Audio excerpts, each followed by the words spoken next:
Qu'arrive-t-il si l'entreprise commet une erreur? Les règles de l'ACP traitent des corrections d'erreurs.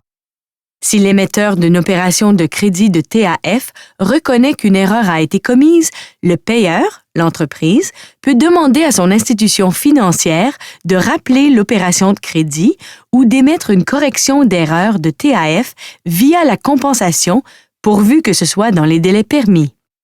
Un rappel peut se faire jusqu'au jour précédant le report des fonds au compte et une correction d'erreur peut être demandée jusqu'à 3 jours après la date à laquelle les fonds doivent être libérés. Voici un exemple de la façon dont se ferait une correction d'erreur si un employé qui n'est plus au service d'une entreprise est inclus par erreur dans le dépôt direct de la paye. Le payeur, l'entreprise, communiquerait avec l'institution financière pour expliquer l'erreur.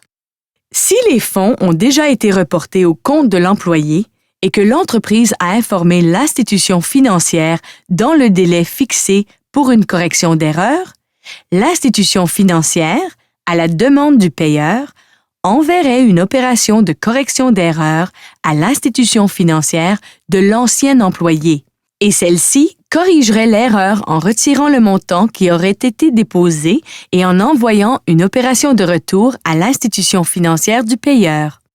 La règle F3 de l'ACP explique les échéanciers pour les corrections d'erreurs de TAF et les rappels de TAF. Si les fonds n'avaient pas encore été versés au compte de l'ancien employé, l'institution financière de ce dernier n'aurait qu'à annuler le paiement en appliquant l'opération de rappel, ce qui aurait pour effet de supprimer l'opération. Chose à signaler, la règle F5 prévoit la possibilité de refus d'une correction d'erreur par un bénéficiaire. Bien sûr, si le bénéficiaire n'a pas légalement droit aux fonds, il s'expose à une poursuite judiciaire de la part du payeur s'il refuse la correction.